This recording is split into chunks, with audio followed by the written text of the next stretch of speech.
आधुनिक भारत की इस क्लास में आज हम एक बहुत महत्वपूर्ण विचारधारा लेने वाले हैं। जैसे आपको जब हमने पढ़ाना शुरू किया फ्रीडम स्ट्रगल के बारे में, स्वतंत्रता आंदोलन के बारे में और इसका जो संगठित रूप हमारे सामने आता है, वो कांग्रेस के नेतृत्व में आता है 1885 से। उसको हमने इस नए तरीके से पढ़ने वाली बात जो हमने की थी कि हम घटनाओं को नहीं लेंगे, पूरे के पूरे इस काल को 1885 से लेकर के और जो 47 तक का काल है, उसको हम विचारधारा के आधार पर समझेंगे। कोई भी आंदोलन है, उसकी जो चालक शक्ति होती है, वो है आइडियोलॉजी, विचारधारा। और विचारधारा के अनुसार ही उद्देश्य निर्धारित होते हैं, कार्यक्रम बनते हैं, नीतियाँ बनती हैं और आगे उन्हीं का संचालन होता रहता है, आंदोलन आगे बढ़ता रहता है। आईएएस की परीक्षा में, यूपीएससी की परीक्षा में या आप कोई भी सिविल सर्विसेज में जाना चाहते हैं, इस प्रकार के प्रश्न आपसे मेंस में पूछे जा रहे हैं, तो सतही प्रकार का अध्ययन बिल्कुल काम नहीं आएगा। जिस प्रकार के प्रश्न पूछे गए हैं, कई बार हमने चर्चा की है क्लास में, उसमें आपको गहराई से अध्ययन करना होता है। तो पहले के काल को जो हमने देखा है, वो अपना एक भाग हो गया और ये जो नया भाग हमने शुरू किया था, जिसके तहत हमने तमाम विचारधाराओं की बात की है, हमने मॉडरेट्स के बारे में बात किया है, उदारवादियों के बारे में, एक्सट्रीमिज़्म के बारे में बात किया है, उग्रवादी विचारधारा के बारे में और क्रांतिकारी राष्ट्रवाद के बारे में बात किया है। इसके बाद हमने पूरा का पूरा गांधीवाद लिया। गांधीवादी आंदोलनों को समझने के क्रम में गांधीवादी विचारधारा क्या है, गांधीवादी जन आंदोलन की अवधारणा क्या है, सत्याग्रह का दर्शन क्या है, संघर्ष विराम संघर्ष की रणनीति क्या है, ये सब अध्ययन किया है। उसी परंपरा को और आगे हमने बढ़ाया। स्वराजवादियों के बारे में हमने वैचारिक दृष्टि से अध्ययन किया और भारतीय राष्ट्रीय आंदोलन में जो लेफ्टिस्ट का एस्पेक्ट था, उसका पहलू था, उसको भी विस्तार से हमने अध्ययन किया है, जिसमें हमने समाजवादियों के बारे में, वामपंथियों के बारे में पूरी बातचीत। दो धाराएं हैं हमारी राष्ट्रीय आंदोलन में। राष्ट्रीय चेतना पर आधारित एक विचारधारा चल रही है, मेन करंट है। लेकिन आप देखेंगे कि 20वीं शताब्दी के आरंभ से ही एक नेगेटिव पहलू, एक नकारात्मक पहलू भी राष्ट्रीय आंदोलन में आ जाती है। एक ऐसी विचारधारा जन्म ले लेती है जो राष्ट्रीय आंदोलन को नकारात्मक ढंग से प्रभावित करती है। पहले भी हमने उल्लेख किया है कि जब हमने आज़ादी प्राप्त की 15 अगस्त 1947 को, तो बाल्यावस्था से ही हम लोगों ने देखा है, जश्न मनाते हैं आज़ादी का, लेकिन उसका एक दुखद पहलू भी था, वो है भारत विभाजन। एक त्रासदी थी उस समय 15 अगस्त 1947 में, एक त्रासदी भी भारत में हुई है और वो त्रासदी क्या है, वो दुखद घटना क्या है, वो घटना है भारत का विभाजन। उसको भी समझने की ज़रूरत होती है। वर्तमान समय में बहुत बल दिया जा रहा है, आपके मेंस में भी क्वेश्चन लगातार वहाँ से आ रहे हैं, स्टेट सर्विसेज में, ऑप्शनल में, जीएस में, सभी जगह यहाँ से प्रश्न दिखाई दे रहे हैं। यानी जो आपने राष्ट्रीय आंदोलन देखा है, जैसे इसको यहाँ से देखिए, जो आपने राष्ट्रीय आंदोलन का अध्ययन किया है, इस राष्ट्रीय आंदोलन का जो एक भाग आपका है स्वतंत्रता आंदोलन, इसके अध्ययन के क्रम में हमने बताया है घटनाओं को हम 20-20 में, जिस विचारधारा से संबंधित जो घटना है उसकी बात हम करेंगे। इस फ्रीडम स्ट्रगल के जो वैचारिक आयाम है, उसके तहत हमने इसका अध्ययन किया है। और ये जो फ्रीडम स्ट्रगल हमारा है, ये संगठित रूप से 1885 से शुरू होता है। 1885 से शुरू होता है और आगे जैसे ही हम आज़ादी प्राप्त करते हैं 1947 में, ये फ्रीडम स्ट्रगल समाप्त हो जाता है। राष्ट्रीय आंदोलन तो सतत चलने वाली प्रक्रिया है। राष्ट्र के निर्माण के लिए, राष्ट्र की भावना पर आधारित राष्ट्रवाद के समय पढ़ाते वक्त हमने आपको बताया है, या आगे जिन छात्रों ने नहीं पढ़ा आगे समझेंगे, ये तो एक धारा है, राष्ट्र निर्माण की एक धारा है, आज भी चल रही है। तो राष्ट्रीय आंदोलन अपने स्वरूप में उसका भिन्नता ज़रूर हो चुकी है, उद्देश्य बदल चुके हैं। पहले राजनीतिक उद्देश्य प्रमुख था, अब सामाजिक आर्थिक उद्देश्य हैं, वो लगातार चलता रहेगा राष्ट्र के निर्माण की बात। लेकिन स्वतंत्रता आंदोलन हमारा 15 अगस्त 1947 को समाप्त हो जाता है। तो एक आंदोलन को आगे बढ़ाने के लिए करंट चाहिए, एक धारा चाहिए, और इसी के तहत आंदोलन बढ़ रहा है, नए नए विचार आ रहे हैं। यहाँ पर आपने देखा किस तरह से उदारवाद आया, किस तरह से उग्रवादी विचारधारा आती है, कैसे क्रांतिकारी राष्ट्रवादी विचारधारा आती, कैसे गांधीवाद आता है, स्वराजवाद आता है, एक साथ कई विचारधाराएं चल रही हैं। किसी कालखंड में कोई विचारधारा अगर वो प्रमुख रूप से प्रभावी है, तो हम उस काल के अंतर्गत उस विचारधारा की अध्ययन करते हैं। जैसे 1885 टू 1905 मॉडरेट्स बहुत प्रभावी हैं, उनका अध्ययन करते हैं। आगे आपने देखा कि 20वीं शताब्दी के आरंभ में आप उग्रवादी विचारधारा के लोग प्रभावी होने लगते हैं। लाल बाल पाल के बारे में हम लोगों ने अध्ययन किया है, तो उसका प्रभाव हो जाता है। आगे आप देखेंगे जब इनकी सीमाएं निर्धारित होती हैं तो क्रांतिकारी राष्ट्रवाद आता है, और बाद में गांधीवाद, और इस तरह से विचारधाराएं आगे बढ़ रही हैं। और ये जो करंट आगे जा रही है, इसी का परिणाम है स्वतंत्रता। बहुत ध्यान से समझिएगा। एक और जो हमारे राष्ट्रीय आंदोलन में 19वीं शताब्दी के उत्तरार्ध से ही, जैसे ही कांग्रेस का उदय होता है, इसका विरोध भी शुरू हो जाता है। और कुछ लोगों ने, जो विरोधी संगठन हैं, उन्होंने धर्म को आधार बना लिया है। तो उसी से संबंधित एक विचारधारा का अध्ययन हम करेंगे। यहाँ पर आप देखेंगे कि वो विचारधारा जो शुरू हो रही है, आगे बढ़ रही है, ये नकारात्मक प्रकार की धारा है, इसका दृष्टिकोण नकारात्मक है।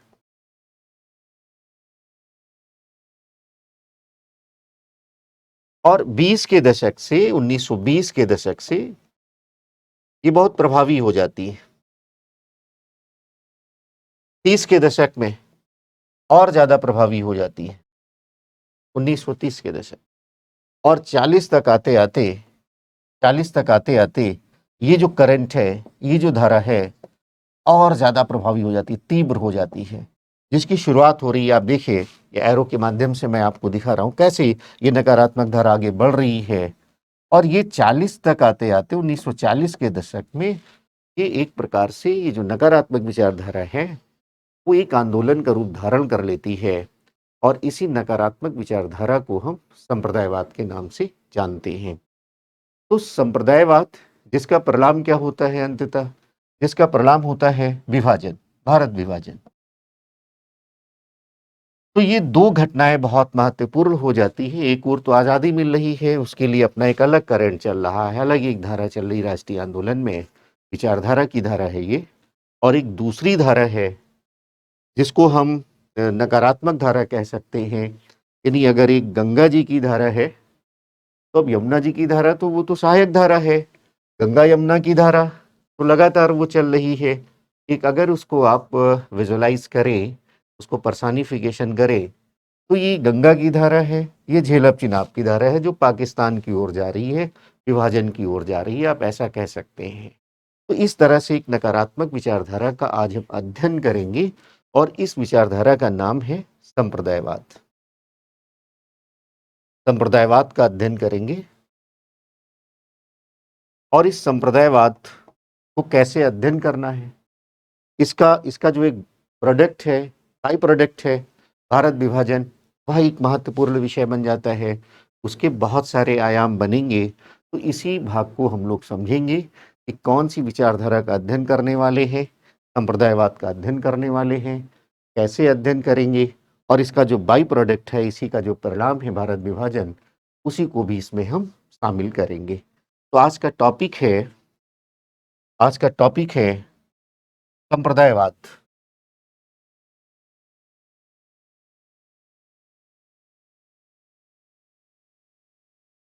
संप्रदायवाद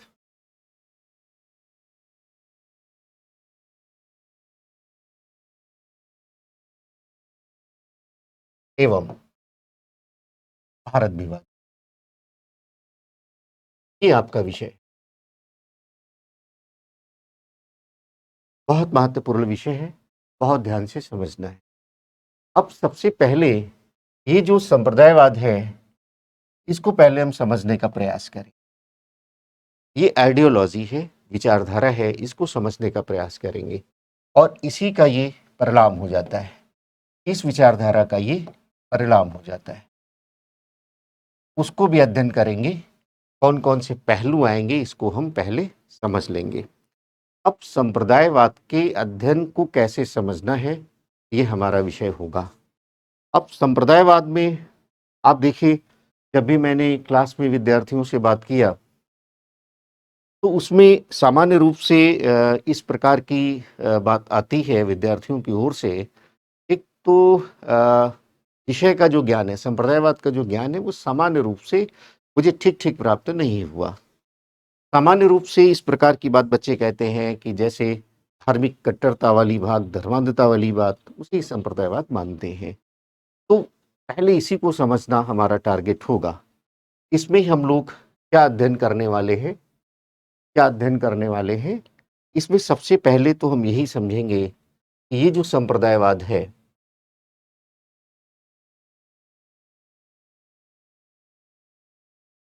ये क्या है? कौन व्यक्ति सांप्रदायिक माना जाएगा? संप्रदायवादी संगठन कौन-सा होगा, व्यक्ति कौन-सा होगा, आइडियोलॉजी क्या है, ये हम समझेंगे। तो ये आज के समय में जैसे आप मध्यकाल से जुड़ते हैं, तो ये बात पहले ही आपको समझ के रखनी है कि आधुनिक विचारधारा है।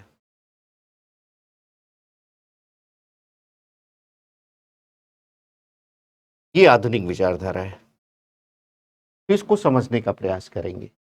फिर इसके बाद इस संप्रदायवाद में हमारा दूसरा पहलू होगा, दूसरा आयाम होगा संप्रदायवाद के उद्भव के कारण। कौन-कौन से कारण हैं? कौन-सी वी परिस्थितियाँ हैं, ऐतिहासिक पृष्ठभूमि है, जिसमें संप्रदायवाद का उद्भव होता है, उसको समझने की ज़रूरत पड़ेगी। तो संप्रदायवाद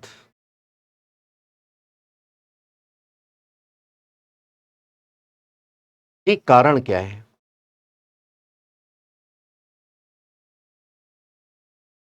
इसको समझने का प्रयास हम लोग करेंगे। इसकी पृष्ठभूमि क्या है? किस किन आधारों पर जैसे कोई कोई विचार आता है, तो कोई ना कोई पृष्ठभूमि होगी और वो पृष्ठभूमि आपको प्रेरणा प्रदान करती है, आधार प्रदान करती है और आप एक नई दिशा में चिंतन करने लगते हैं, नई दिशा में काम करने लगते हैं।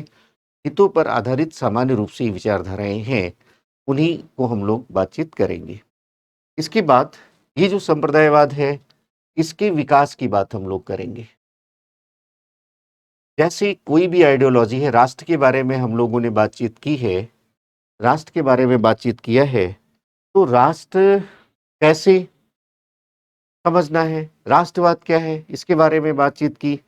तो राष्ट्र में आपने देखा कि ये जो भावना पर आधारित विचारधारा है, इसका अचानक विकास तो होता नहीं है।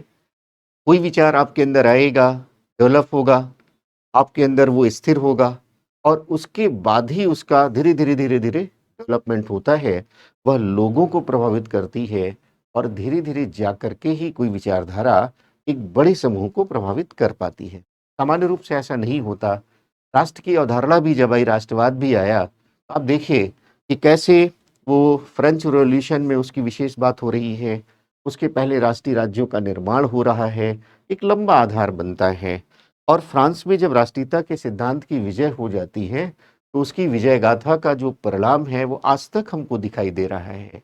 विभिन्न देशों में दिखाई देता है कि तमाम जो राष्ट्रीयताएँ हैं, वो अपने अधिकारों की बात कर रही हैं, अपने लिए नए-नए माँगे रख रही हैं और कई जगह तो राष्ट्रीयता पर आधारित अलगाववादी आंदोलन भी आपको दिखाई पड़ेगा। तो क्रमिक विकास होता है। उसी तरह से हम लोगों को भी समझना है कि राष्ट्रवाद का ये जो उद्भव हुआ है, संप्रदायवाद का जो उद्भव हुआ है, इसका जो उद्भव और इस उद्भव के जो कारण है उसको समझने के बाद एक बार जब इसका उद्भव हो जाता है तो कैसे विकास होता है, कैसे विकास होता है और उसका परिणाम जो आपने देखा है भारत विभाजन में, वहाँ तक के विकास की बात हम लोग करेंगे। ऐसा समय आता है जो 40 का दशक है, वो राष्ट्रीय आंदोलन में अंतर्विरोध का चरण है, अंतर्विरोध का समय है। और उस अंतर्विरोध में दोनों प्रकार की विचारधाराएँ हैं, दोनों प्रकार की धाराएँ हैं, जिसको हमने एक पर्सनिफिकेशन में हमने उसको गंगा की धारा कह दिया है सामान्य रूप से विषय को समझाने के लिए। एक एक अलग दिशा में जा रही है, एक बिल्कुल अलग दिशा में जा रही है। एक का परिणाम होता है स्वतंत्रता और दूसरा का परिणाम होता है विभाजन। तो इस तरह से हम लोग संप्रदायवाद को समझने वाले हैं। इसके बाद हम लोग भारत विभाजन का टॉपिक लेंगे। अब भारत विभाजन को कैसे करना है, इसको थोड़ा-सा समझना है। भारत विभाजन के संदर्भ में कौन-कौन से पहलू आएँगे, उसको पहले हम देख लेते हैं।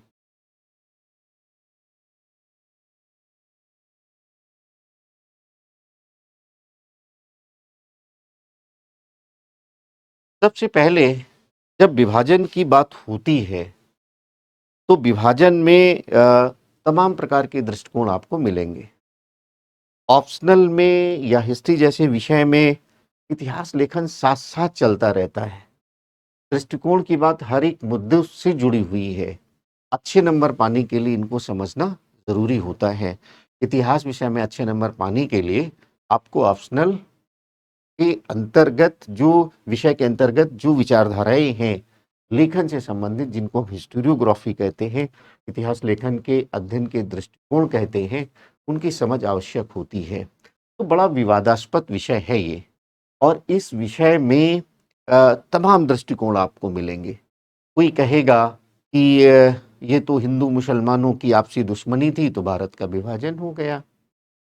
कोई कहता है नहीं ऐसी बात नहीं है, विभाजन इसलिए हुआ है कि कांग्रेस के नेता बहुत सत्ता लोलुप थे। कोई कुछ और कहता है, कोई कुछ और कहता है। तो सबसे पहले इस विभाजन के कारण क्या हैं, उनको ठीक-ठीक ढंग से समझने के लिए ये आज ज़रूरी हो जाएगा कि आपको ये समझना कि विभाजन से संबंधित जो विभिन्न दृष्टिकोण हैं, उनको समझने की आवश्यकता होगी।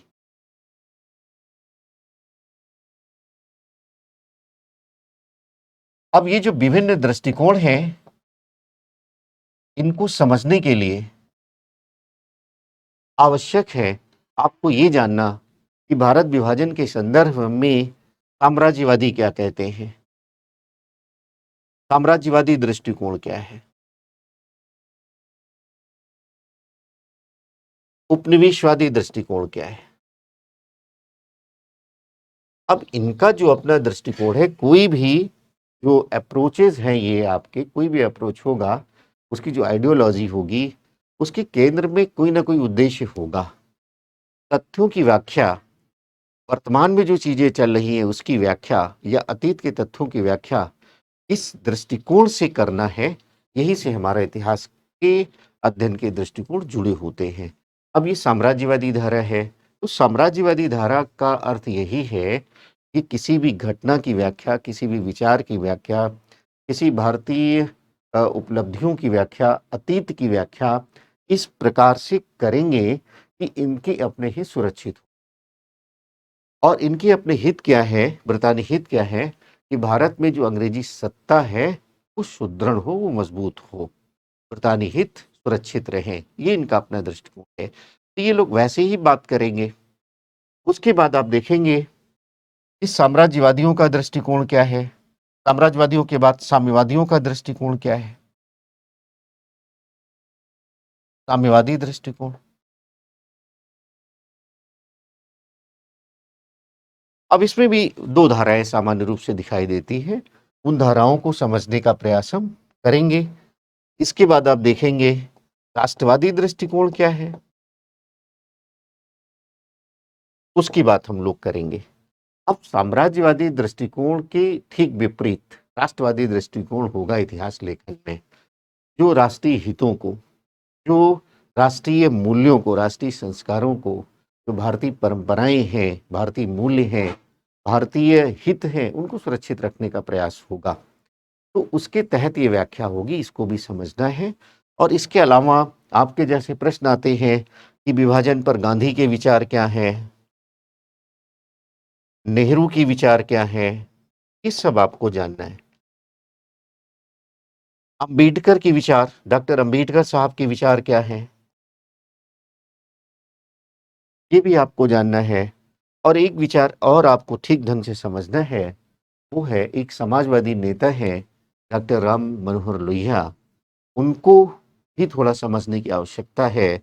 उन्होंने एक पुस्तक लिखी है, उस पुस्तक का नाम है भारत विभाजन की गुनहगार। तो वो किन किन कारकों को भारत विभाजन के लिए उत्तरदायी मानते हैं, उसको भी थोड़ा सा समझने की जरूरत होगी। यानी आप लोहिया का जो दृष्टिकोण है वो आप, तो इस तरह से भारत विभाजन में संप्रदायवाद को समझने के बाद उसका जो परिणाम है, उसका प्रोडक्ट है भारत विभाजन, उसको हम लोग देखेंगे और उसमें सबसे पहले विभिन्न दृष्टिकोणों को ही हम लोग समझेंगे।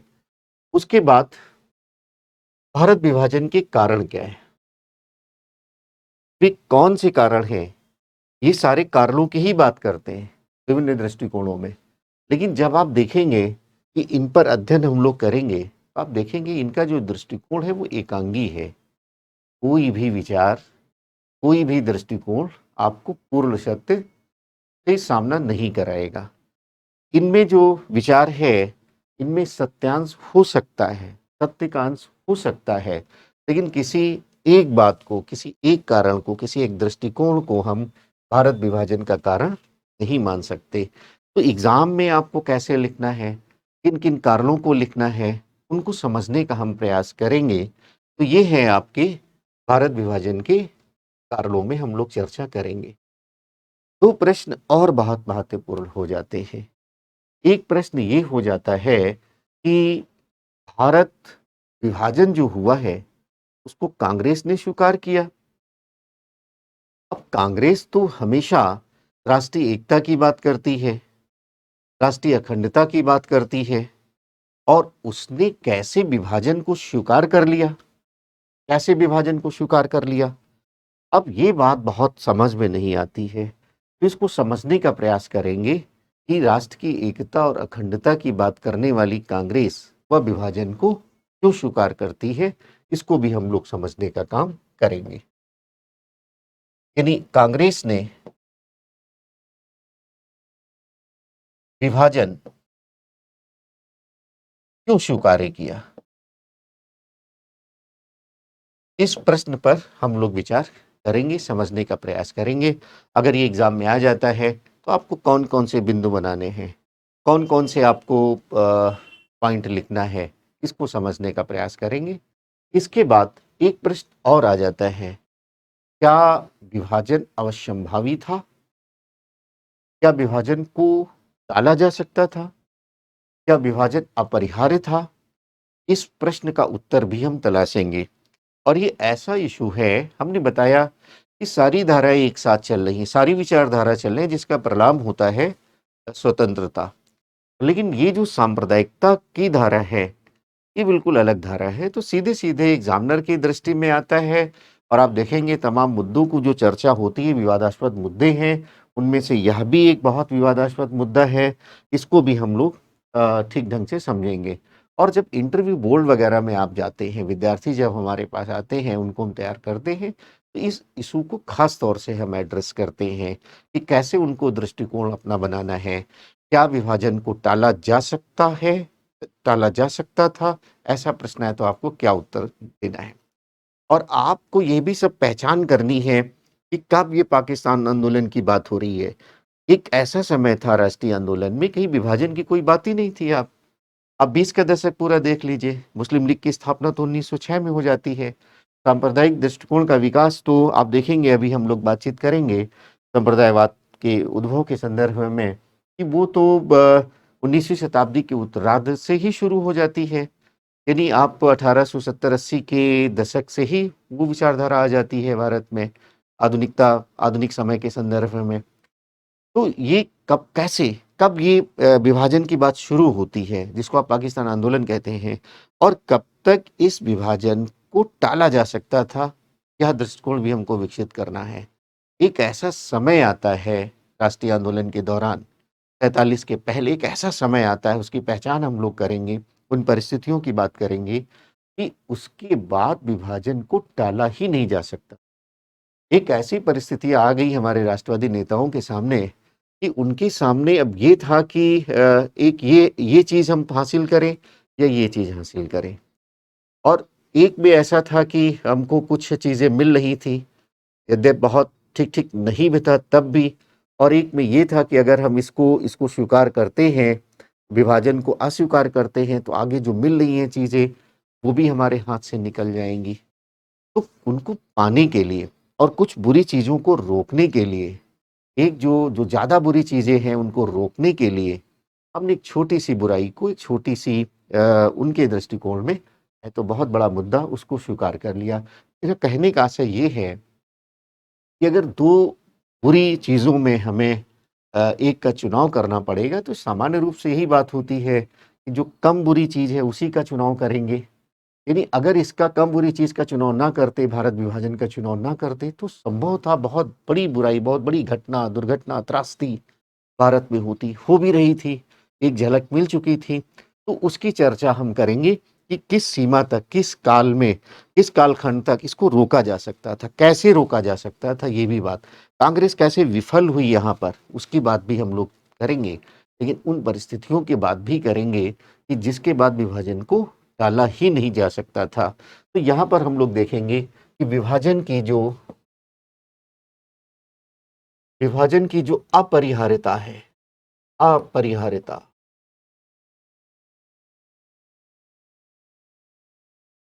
अपरिहार्यता,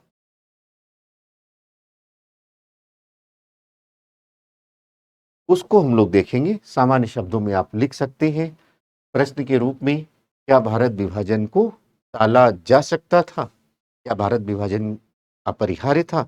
ऐसा प्रश्न आप लिख सकते हैं। तो ये हमारा अपना विषय है, और विषय हमारा है संप्रदायवाद एवं भारत विभाजन।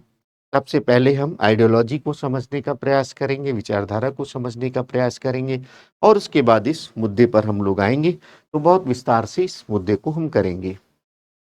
अब सबसे पहले हम संप्रदायवाद का अध्ययन करेंगे।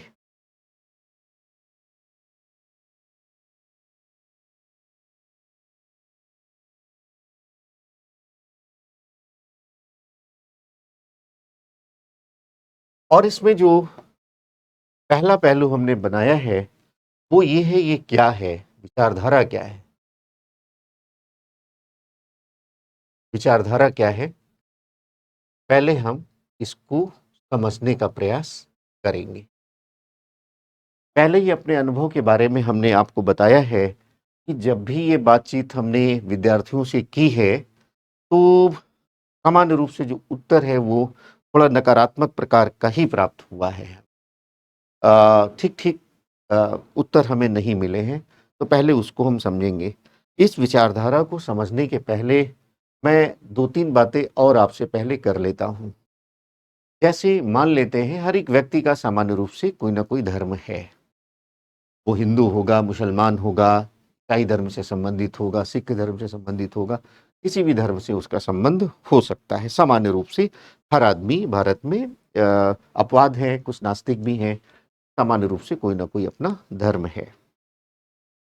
अब जैसे एक धर्म का व्यक्ति है, वह अपने धर्म के लोगों के लिए ही कार्य करता है। जैसे मान लेते हैं कोई एक्स धर्म का व्यक्ति है, और वह एक्स धर्म के व्यक्तियों के लिए ही समाज कल्याण के कार्य करता है। तो क्या वह सांप्रदायिक व्यक्ति होगा? क्या वह संप्रदायवादी होगा? तो आपका उत्तर होगा बिल्कुल नहीं। वह सांप्रदायिक नहीं, वह सांप्रदायवादी विचारधारा से उसका संबंध नहीं है। संकीर्णता आप उसको कह सकते हैं, अगर आधुनिक विचारधाराओं के संदर्भ में, प्रगतिशील विचारधाराओं के संदर्भ में आप बातचीत करेंगे, तो आप ये कह सकते हैं कि भई उसका मानवतावादी दृष्टिकोण सामान्य रूप से सीमित है, संकीर्ण है। जैसे वह मानव-मानव में धर्म के आधार पर भेद कर रहा है कि हम हिंदू हैं, हिंदुओं के लिए करेंगे, हम मुसलमान हैं, मुसलमानों के लिए करेंगे, तो वह विचारधारा की सीमा हो सकती है।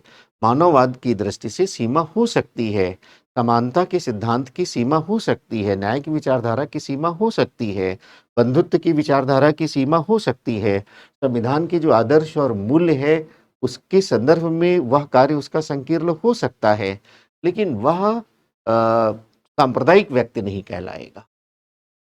और इसी तरह से मान लेते हैं कि अगर आप किसी जाति से संबंध रखते हैं, भारत में आप जानते हैं जातियों का भी प्रचलन है, समाज की बहुत आधारभूत इकाई है जाति। सामान्य रूप से हर व्यक्ति किसी न किसी धर्म और जाति से जुड़ा है। अगर कोई सिर्फ अपनी ही जाति के लिए काम करता है, तो क्या वह जातिवादी होगा? ये प्रश्न आपको सब तलाशने होंगे, ये सब प्रश्न आपको तलाशने होंगे। हम यहाँ संप्रदायवाद से जुड़े हुए हैं, तो ये बात तो मैंने पहले ही कहा है कि कोई व्यक्ति अगर अपने धर्म के लिए काम कर रहा है तो संप्रदायवादी नहीं कहलाएगा। संकीर्ण हो सकता है आप ऐसा कह सकते हैं कि अगर लोक कल्याणकारी कार्यों में उसकी सीमाएँ हैं, प्रगतिशील विचारधारा के क्रम में उसकी सीमाएँ हैं, लेकिन वह संप्रदायवादी नहीं होगा। दूसरी बात मैं जैसे करूँ कि कोई व्यक्ति अगर आपको मिलता है, बड़ा-सा तिलक लगा लेता है, कलावा पहन लेता है, रुद्राक्ष की माला लगा लेता है, गिरवा वस्त्र पहन लेता है, तो क्या वह संप्रदायवादी हो जाएगा? या वाइस वर्सा आप कहें, कोई आदमी बड़ी-सी दाढ़ी रख लेता है, कोई आदमी टोपी पहन लेता है और अपने धार्मिक पहनावा को ग्रहण कर लेता है, तो क्या वह संप्रदायवादी हो जाएगा? वह सांप्रदायिक व्यक्ति हो जाएगा? जैसे कभी-कभी आज के समय में छिट-पुट घटनाएँ दिखाई देती हैं। कोई तिलक लगा लेता है तो बहुत कट्टर है, या कोई टोपी पहन लेता है बहुत कट्टर है, इस प्रकार की बात आती है। तो क्या ये इस प्रकार का ड्रेस पहनने से कोई आदमी संप्रदायवादी हो जाएगा, सांप्रदायिक व्यक्ति हो जाएगा? बिल्कुल नहीं। ये बात आपको दिमाग में रखना है, बिल्कुल नहीं होगा। कोई सांप्रदायिकता, संप्रदायवादी विचारधारा या सांप्रदायिकता कोई उसको कोई अपनाने की वस्तु थोड़ी है कि हमने कुछ पहन लिया, कुछ चीज़ें हमने अपना ली, कुछ हम कर्मकांड करने लगे और संप्रदायवादी हो गए, ऐसा नहीं। यह एक आइडियोलॉजी है, ये विचारधारा है। हो सकता है बहुत सूटेड-बूटेड व्यक्ति, हो सकता है आधुनिक वेशभूषा में सजा हुआ व्यक्ति, हो सकता है बड़े-बड़े विश्वविद्यालयों में पढ़े-लिखे व्यक्ति, वह सांप्रदायिक दृष्टिकोण रखते हों। और हो सकता है एक सामान्य व्यक्ति, हो सकता है कि गाँव का किसान, गाँव का मज़दूर या सामान्य व्यक्ति जो जैसे दिल्ली, मुखर्जी नगर में आप देखिए रिक्शा चालक, रेहड़ी चालक, हो सकता है कि उनका दृष्टिकोण बहुत ही मानवीय हो, संप्रदायवादी ना हो सकता है क्या सामान्य रूप से होता ही है। और हो सकता है बस वही इस्तेमाल कर सकते हैं कि हो सकता है सूटेड-बूटेड आदमी हो, पढ़ा-लिखा आदमी हो, आधुनिक वेशभूषा से सज्जित हो सकता है उसका दृष्टि सीमित हो, वह सांप्रदायिक व्यक्ति हो, ऐसा हो सकता है। तो ये एक आइडियोलॉजी है, इस आइडियोलॉजी का विकास आंतरिक ही होगा, बाह्य वेशभूषा से, बाह्य प्रकार के कुछ कर्मकांड करने से। कैसे कोई व्यक्ति अपने धार्मिक कर्मकांडों का बहुत कड़ाई से पालन कर रहा है, आप कह दें सांप्रदायिक व्यक्ति है, ऐसा गलत होगा।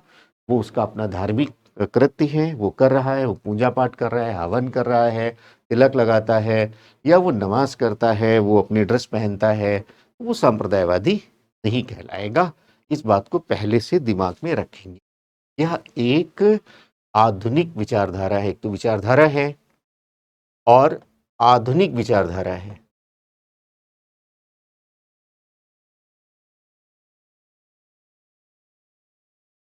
आधुनिक विचारधारा है। ये मध्यकाल से इसका संबंध नहीं है। मध्यकाल की जो धार्मिक कट्टरता है, वह एक अलग विषय वस्तु है। मध्यकाल की जो धार्मिक कट्टरता है, वह एक अलग विषय वस्तु, धार्मिक कट्टरता है, वो संप्रदायवाद नहीं है, आइडियोलॉजी नहीं है, उसके पीछे धर्मांधता है। इस मध्यकाल की जो धर्मांधता है, यहाँ से प्रेरणा तो ले सकते हैं संप्रदायवादी, लेकिन ये बिल्कुल प्रेरणा तो हो सकती है, लेकिन ये मध्यकाल से बिल्कुल अलग विचारधारा है। इसको थोड़ा-सा समझिए। अब ये आइडियोलॉजी जो है, इसको समझने के लिए हम इस विचारधारा के विकास के लिए इसको हम क्रमिक ढंग से समझेंगे। कोई व्यक्ति में कैसे ये विचारधारा आ रही है, कैसे पहचान करेंगे वो संप्रदायवादी व्यक्ति होगा, उसको हम देखेंगे। इसमें जैसे स्टेप 1, सबसे पहले यह बात आएगी लोगों के मन में कि हमारा अपना एक धर्म है, जैसे हर एक आदमी का धर्म होता है। हमारा अपना एक धर्म है, हमारा अपना एक धर्म है और इस धर्म के अपने धार्मिक हित तो हैं ही, लेकिन हमारे अपने सामाजिक हित भी हैं, हमारे अपने राजनीतिक भी हित हैं, हमारे अपने आर्थिक हित हैं एवं अन्य हित भी हमारे हैं। तो ये कोई धर्म से जुड़ा हुआ व्यक्ति है, पहले तो वो यही सोचता है कि हमारे अपने धार्मिक हित हैं, इसके अलावा भी हमारे कोई धर्म होगा तो धार्मिक हित तो होंगे ही, लेकिन वह अपने सामाजिक हितों की पहचान करने लगता है, वह अपने राजनीतिक हितों की पहचान करने लगता है एवं अन्य हितों की पहचान करने लगता है। बिल्कुल अलग बल देता है कि भाई मैं फला धर्म का आदमी हूँ, मेरे अपने धार्मिक हित हैं, ये हमारे अपने सामाजिक हित हैं, ये हमारे अपने राजनीतिक, ये पहला चरण हो जाता है। जैसे हमने आपको बताया कि कोई व्यक्ति सिर्फ अपने धर्म के लिए ही काम कर रहा है, अगर सिर्फ अपने धर्म के लिए ही काम कर रहा है तो वो संकीर्ण हो सकता है, लेकिन संप्रदायवादी नहीं हो सकता। वो इस विचारधारा के विकास में एक पहला कदम हो सकता है, लेकिन वह संप्रदायवादी नहीं है। उसको संप्रदायवादी बनने के लिए और भी कई चरणों में मानसिक विकास का होना आवश्यक है। अब इसमें जब इस प्रकार की बात आ जाती है मन में, फिर धीरे धीरे ऐसी बात भी अगर आती है स्टेप 2 में, चरण 2 में, कि जैसे पहले चरण में आपने देखा हमारा अपना धर्म है, हमारे धार्मिक हित हैं, इसके अलावा हमारे सामाजिक हित हैं, राजनीतिक हित हैं, अन्य हित हैं। फिर आगे आता है जो अन्य धर्म के लोग हैं, अन्य धर्म जो हैं उनसे उनके भी अपने धार्मिक हित हैं और अन्य प्रकार के हित हैं। अन्य धर्म के जो लोग हैं उनसे हमारे जो हित हैं, हमारे जो इंटरेस्ट्स हैं वो अलग हैं। ये बात, उनके भी अपने सामाजिक हित हैं, उनके भी अपने राजनीतिक हित है। जो अन्य धर्मों के लोग, अन्य हित हैं, हमारे अलग है, उनके अलग है। मैं तो इस धर्म को मानता हूं, मेरे तो अपने सामाजिक हित हैं, मेरे अपना ये इस प्रकार की राजनीतिक व्यवस्था होनी चाहिए। उनका अपना अपना धर्म है, उनकी अपने हित है, वो अपने हिसाब से देखेंगे, हम अपने हिसाब से देखेंगे। इस प्रकार की बात आएगी और आगे जब चल करके इस विचारधारा का विकास हो जाएगा, इस विचारधारा का और विकास हो जाएगा, यानी अगला चरण अब जब आ जाएगा स्टेप 3, जिसमें व्यक्ति के अंदर जब इस प्रकार की बात आने लगेगी कि हमारे विचार न केवल अलग हैं अपितु विरोधी भी हैं, अपितु विरोधी भी हैं,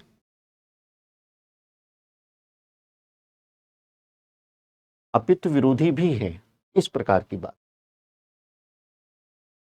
तो आप इसको पहले देखिए क्रमिक ढंग से ही। किसी व्यक्ति के अगर मन में ये बात आ रही है कि भाई हमारा अपना धर्म है, हमारे अपने धार्मिक हित हैं, हमारे अलग सामाजिक हित हैं, राजनीतिक हित हैं, अन्य प्रकार के हित हैं हमारे, और चूंकि सामने वाला दूसरे धर्म का है, ये अपने सामाजिक हित हैं, उसके अपने राजनीतिक हित हैं, उसके अन्य हित हैं।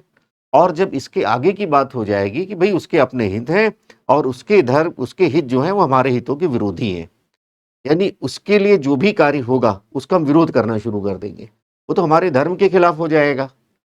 और उसके जो सामने वाला है उसके मन में भी अगर यही बात आएगी, वो कहेगा अगर इनके लिए कुछ काम किया जा रहा है तो ये हमारे विरोधी हैं। इस प्रकार की बात आ जाएगी। आप अक्सर देखेंगे, आपको आपसी बातचीत में कभी-कभी टीवी चैनल्स में भी दिखाई दे जाता है इस प्रकार की बात, इस प्रकार की मानसिकता कि अगर कोई सामाजिक दृष्टि से, आर्थिक दृष्टि से किसी धर्म के लिए काम कर दिया जाता है, तो दूसरे धर्म वाले लोग, यद्यपि अपवाद है लेकिन दिखाई देने लगता है कभी-कभी, सभी विचारधाराओं के लोग हैं हमारे देश में, उछलने कूदने लगते हैं। अरे नहीं, नहीं, ये तो हमारे धर्म के खिलाफ हो जाएगा, ये आप कैसे कर सकते हैं? उसका बल्कि उद्देश्य शैक्षणिक हो सकता है। उसका उद्देश्य जो देश के पिछड़े नागरिक हैं, सामाजिक रूप से आर्थिक रूप से, शैक्षणिक दृष्टि से उनको लाग आगे लाने के लिए उपाय किए जा रहे हैं। लेकिन सामने वाला खड़ा हो जाएगा कि नहीं, नहीं आप ऐसा कैसे कर सकते हैं? और सभी धर्मों में ये दिखाई देता है, कोई धर्म इसका अपवाद नहीं है। सभी धर्मों में ऐसे अपवाद 1-2 देखने को कभी-कभी मिल जाते हैं। तो ये है सांप्रदायिक विचारधारा। तो संप्रदायवाद क्या है? उसमें सबसे पहला, जैसे मैंने डिस्कस किया था, सबसे पहले तो आपको यही समझना है कि ये विचारधारा क्या है। ठीक है? सब लोग समझ गए? इसके बाद हम लोग बातचीत करेंगे कि ये जो संप्रदायवाद की विचारधारा है, इसका उद्भव कैसे हुआ? इसके कारण क्या है? इसको समझने का प्रयास करेंगे। अब हम लोग संप्रदायवाद के उद्भव के कारणों पर बातचीत करेंगे। तो आइए समझते हैं।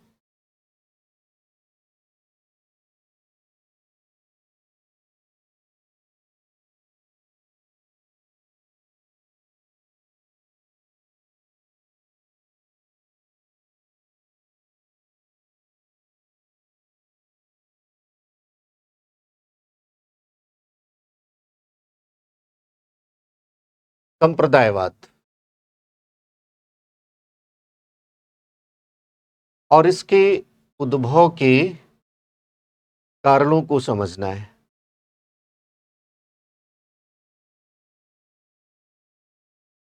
बहुत ध्यान से टॉपिक को समझना है, पूरी बात को सुनना है।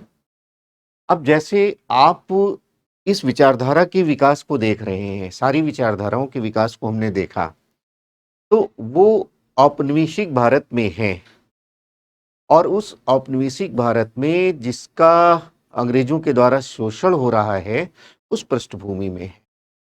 तो कैसे अंग्रेज आते हैं, अपने औपनिवेशिक शासन की स्थापना करते हैं, अपनी नीतियों के माध्यम से, नीतियाँ शोषणकारी हैं, तो उसके बाद जो एक चेतना डेवलप हो रही है, यानी जो सामाजिक चेतना आ रही है, उपनिवेशवाद विरोधी चेतना आ रही है, उसी का ये परिणाम है। तो उद्भव जो है, आप इसमें पहला पॉइंट लिख सकते हैं, संप्रदायवाद का जो उद्भव है, वो औपनिवेशिक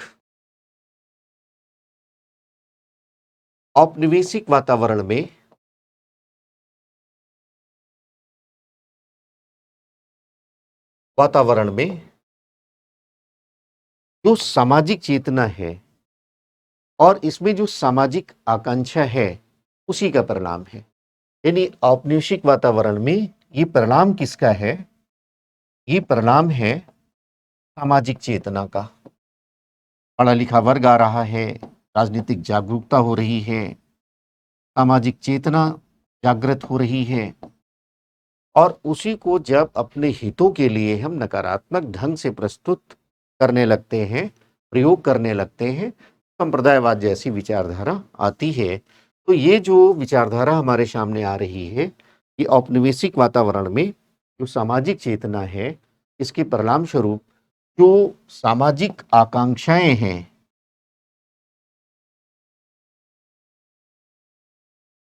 उन्हीं का परिणाम है। ये बात आपको समझना है। इसको थोड़ा-सा विस्तार से समझ लेते हैं। जैसे आपने देखा ब्रिटिश शासन की स्थापना, इसको थोड़ा-सा समझ लेते हैं। ब्रिटिश शासन की स्थापना और कैसे ये जो स्थापित हुआ है, उपनिवेशवाद में आपने विस्तार से अध्ययन किया है कि कैसे ये जो औपनिवेशिक शासन आया है, इसमें नीतियाँ, चूँकि औपनिवेशिक शासन है, शोषणकारी होंगी और उपनिवेशवाद में आर्थिक शोषण का तत्व अनिवार्य रूप से जुड़ा होगा। तो इनकी नीतियाँ आई हैं और ये जो नीतियाँ हैं, ये औपनिवेशिक हैं। ध्यान से समझिएगा।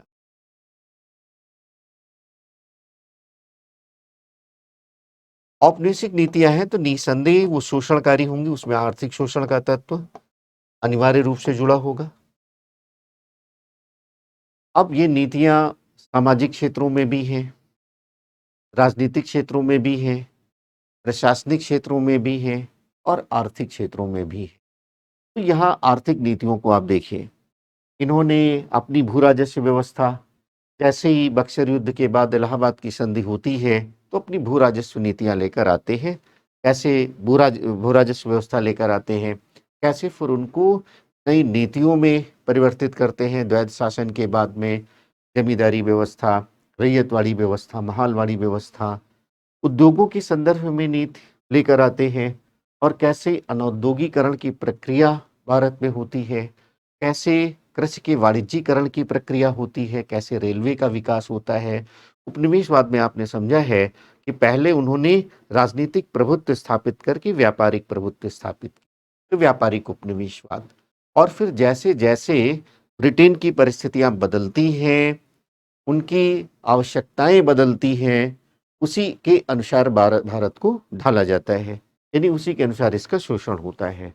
वहाँ इंडस्ट्रियल रिवॉल्यूशन, औद्योगिक क्रांति, उसके लिए कच्चे मालों की आवश्यकता, उसके उसके जो उत्पाद है उसके लिए बाजार की व्यवस्था, वैसे ही भारत को ढाला गया। तो आपने देखा कि कैसे व्यापारिक उपनिवेशवाद, कैसे औद्योगिक उपनिवेशवाद, कैसे वित्तीय उपनिवेशवाद, वो सब आता है। तो कुल मिलाकर के वहाँ विस्तार से अध्ययन करेंगे। कुल मिलाकर के ये जो नीतियां हैं, इनसे किसानों पर बुरा प्रभाव पड़ता है, कृषि पर बुरा प्रभाव पड़ता है। जो उद्योग है, भारतीय उद्योग हैं, वो नष्ट होते चले गए और किसान है, मजदूर है, वो किसान अपने भूमि से सामान्य रूप से वंचित हो जाते हैं या मजदूर बनने लगते हैं या बाद में शहरों में जाकर के काम करने लगते हैं। इस प्रकार की स्थिति है। उद्योग जो है, जब अनौद्योगिकरण की प्रक्रिया आगे बढ़ती है, भारतीय उद्योग धंधे नष्ट होने की यह प्रक्रिया जैसे जैसे आगे बढ़ती है, तो अब स्थितियां क्या पैदा होती है।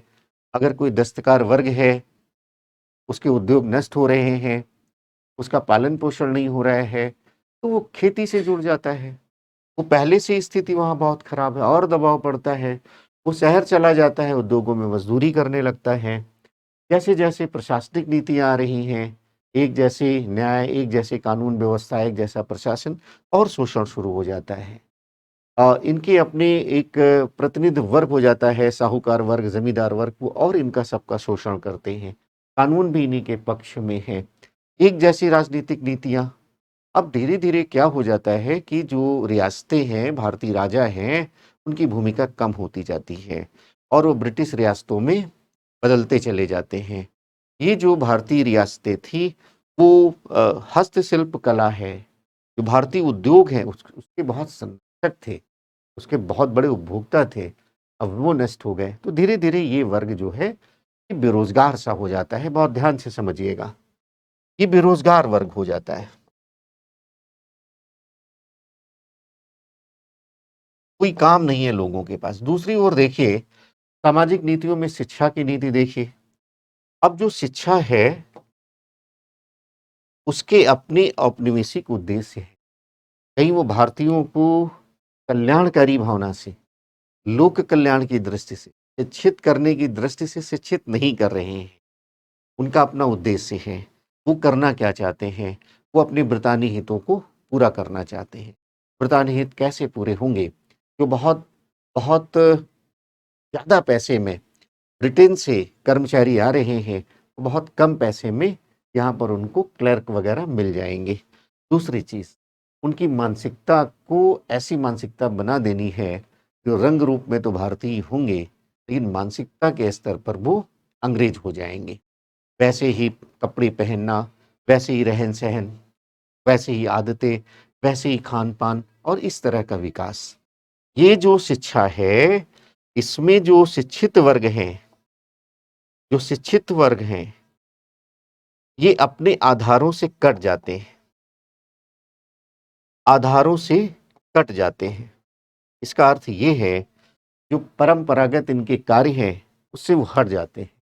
एक एक मतलब ऐसा ट्रेडिशन हो गया है कि आपने ये शिक्षा प्राप्त कर ली तो सरकारी नौकरी आपको करना है। आज की मानसिकता देख सकते हैं, उसी परंपरा को ही युवाओं के साथ आज हम बढ़ा रहे हैं। लगभग वैसी ही परंपरा आज भी दिखाई पड़ेगी। कोई बच्चा अगर बीएससी कर लेता है, एमएससी कर लेता है, बीटेक कर लेता है या बीए एमए कर लेता है, वो कहता है आपने तो एमए किया है, एमएससी किया है। अब आप ये अपना दुकान करेंगे आप, खेती करेंगे आप, खेती करने के लिए हमने आपको पढ़ाया है। कभी-कभी ऐसी बात नादानियों में होती रहती है। आप क्या ये सुनारी का काम करेंगे, लोहार का काम करेंगे, मान लो किसी के फादर कारपेंटर हैं, बढ़ई हैं। तो कभी-कभी ऐसा दृष्टिकोण दिखाई पड़ता है, ये नकारात्मक प्रकार का दृष्टिकोण है। शिक्षित होने का अर्थ ये नहीं है कि हम अपने परंपरागत कार्यों से अलग हो जाएँ, परंपरागत जो हमारे संस्कार हैं, उनसे अलग हो जाएँ, ये नहीं होता है। लेकिन अंग्रेजी शिक्षा में ऐसा ही वातावरण बना कि शिक्षा ग्रहण करने के बाद जॉब। अब यहाँ पर देखिए, बेरोज़गारी और बेरोज़गारी इस प्रकार के नवयुवक वर्ग, नौकरियाँ सीमित हैं। नौकरियाँ इस परिदृश्य में नौकरियाँ सीमित हैं। बहुत ध्यान से समझना। टॉपिक हमारा क्या है? टॉपिक हमारा है संप्रदायवाद कैसे विकसित होता है आधुनिक भारत में। नौकरियाँ सीमित हैं। इनको पाने की होड़। तो विभिन्न वर्गों के लोग वह अपना एकजुट होते हैं। सरकार से, प्रशासन से वो बातचीत करते हैं और ये जो वर्ग एकजुट होते हैं, इनके माध्यम से वो दबाव समूह बनाते हैं। तो नौकरियों को पाने के लिए, नौकरियां सीमित हैं, इनको पाने के लिए एक दबाव समूह का निर्माण होता है। आज के समय जैसे आप देखिए, किसानों के संगठन, मजदूरों के संगठन, छात्र एकता एंड सो ऑन, शिक्षकों के संगठन, और ये एक प्रकार से दबाव समूह का कार्य करते हैं। एक प्रकार से एक वर्ग बन जाते हैं। चालक शक्तियां भी हैं, समय आगे बढ़ता है, इतिहास आगे बढ़ता है। तो ये जो वर्ग है आज के समय में, ये बहुत महत्व, मजदूर वर्ग, किसान वर्ग, राजनेता वर्ग, शिक्षक वर्ग, इस प्रकार से छात्र वर्ग, महिला वर्ग, तमाम ऐसे वर्ग आपको दिखाई पड़ेंगे। तो यहाँ पर हुआ क्या कि दबाव समूह जो बनाए गए, उनके कई आधार हो सकते हैं। वो क्षेत्र के आधार पर हो सकते हैं, भाषा के आधार पर हो सकते हैं, तो अनेक आधार हो सकते हैं। उनमें से एक आधार एक आधार धर्म हो गया। एक आधार धर्म हो गया कि हम एक धर्म को मानने वाले लोग हैं, हमारी ये समस्याएं हैं, हम आपसे सहयोग करेंगे, आपकी बातों को मानेंगे और आपके हितों को पूरा करने में आपका हम पूरा का पूरा सहयोग करेंगे।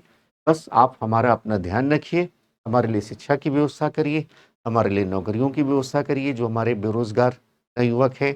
क्योंकि ये जो वर्ग है, शिक्षित वर्ग है, ये बिना सहयोग के, ब्रिटिश प्रशासन के सहयोग के कोई महत्वपूर्ण पद प्राप्त नहीं कर सकता था। यानी कहीं न कहीं आपको राजभक्ति दिखानी थी, ब्रिटिश भक्ति दिखानी थी, ये आवश्यक था। और नहीं तो ये जो बेरोजगार वर्ग है, जो पढ़ लिख गया है, अपनी परंपरागत उद्योग धंधों से भी वो एक तो है ही नहीं, अभी हमने बताया, ग्रस्त हो रहे हैं लगातार।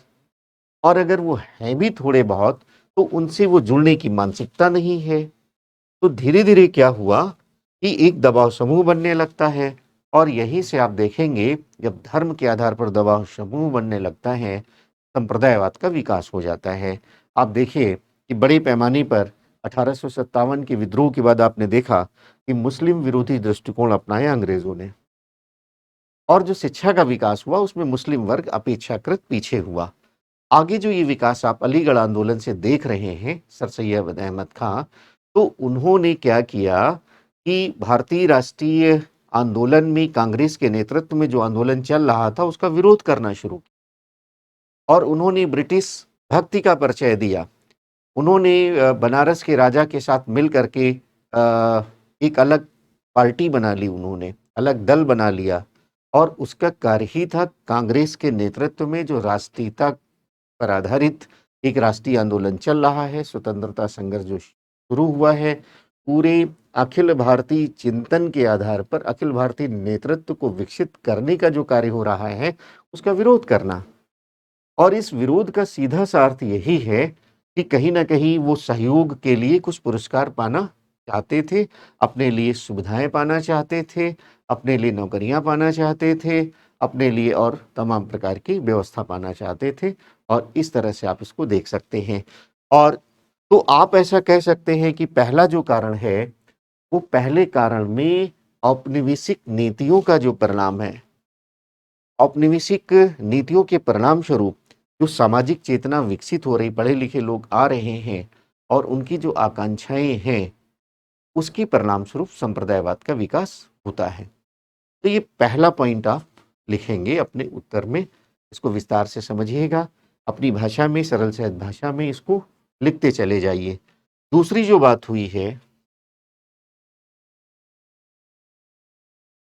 संप्रदायवाद के उद्भव और विकास में जो दूसरी बात है, उसको आपको समझना है। उसमें एक ब्रिटिश नीति चल रही है, अंग्रेजों को अपना शासन करना है, तो वो एक नीति लेकर आए हैं, divide rule policy, divide and rule policy. Divide rule policy में जिसको आप कहते हैं फूट डालो, फूट डालो, राज करो की नीति, राज करो की नीति।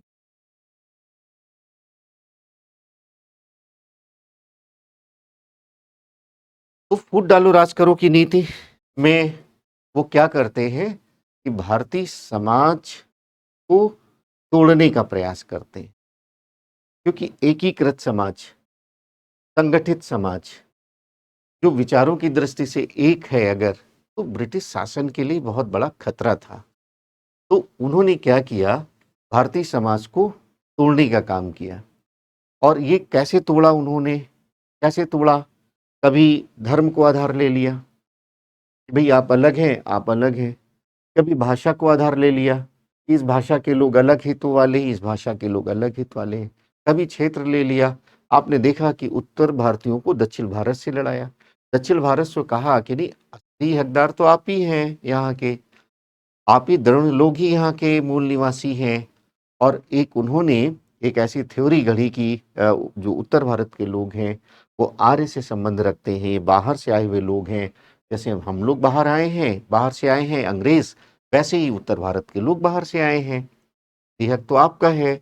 असली वर्ग तो जो निम्न जातियाँ हैं, आदिवासी हैं, दक्षिण भारत के लोग हैं, उनका है।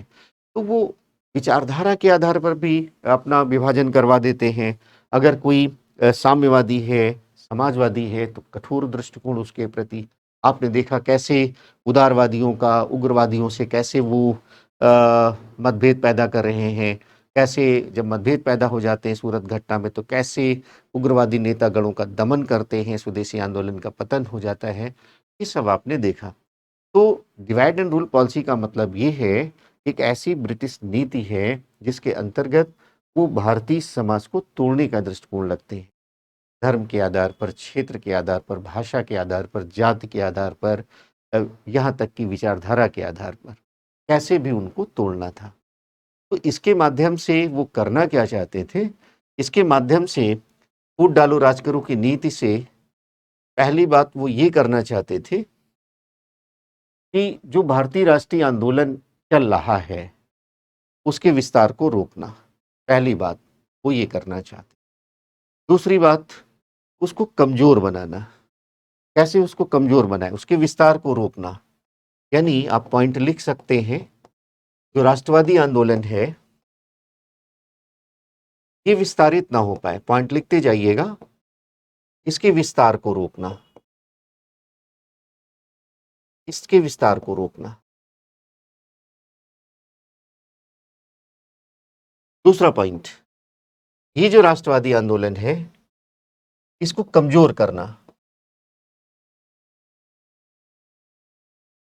इसको कमज़ोर करना।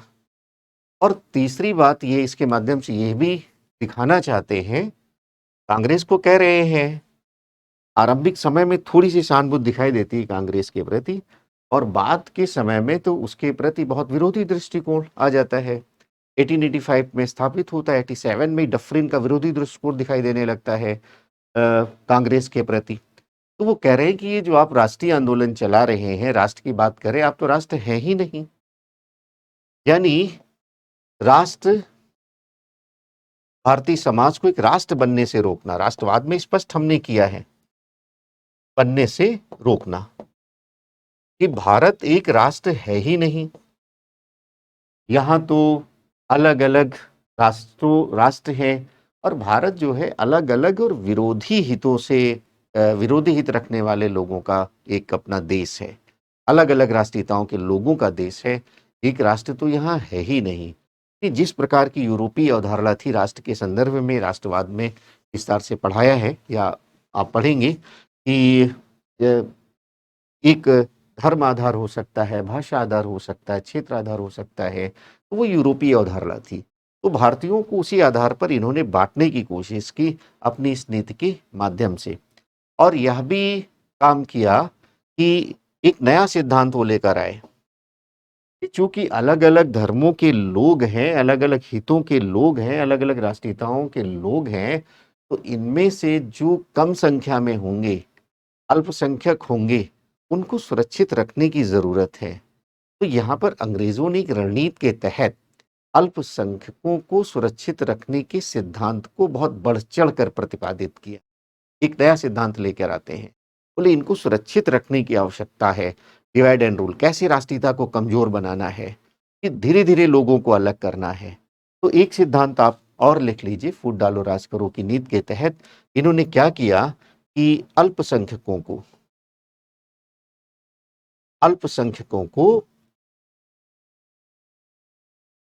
सुरक्षित रखने के सिद्धांत, सुरक्षित रखने के सिद्धांत का बढ़ चढ़कर प्रतिपादन किया। ऐसा इन्होंने दृष्टिकोण अपनाया। और बाकायदा ये जो पॉलिसी है, ये जो ब्रिटिश नीति है, इसके लिए इन्होंने क्या किया, इसके लिए इन्होंने एक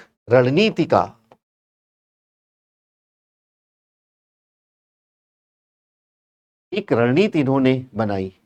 और रणनीति क्या बनाई, सबसे पहले इन्होंने क्या किया कि जो विभिन्न धर्मों के लोग हैं, हिंदू धर्म है और इस्लाम धर्म से संबंधित लोग हैं, सिख धर्म से संबंधित लोग हैं, इनको ऐसा या इनकी अलग एक राजनीतिक पहचान, कि आप अलग हो, इनकी अलग सामाजिक पहचान, इस प्रकार से उन्होंने अपना कार्य किया। दूसरा, उन्होंने एक रणनीति के तहत काम क्या किया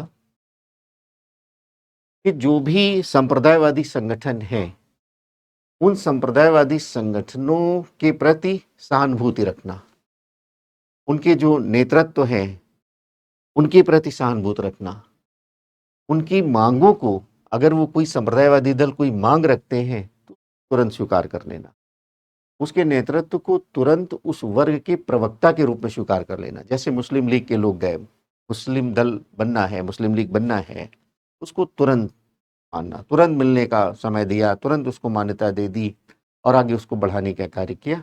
इस प्रकार का दृष्टिकोण है। तो अगर वो कोई मांगे मान रहे हैं, कोई संगठन ला रहे हैं, पत्र पत्रिका ला रहे हैं, उसके प्रति बहुत सहानुभूतिपूर्ण दृष्टिकोण है।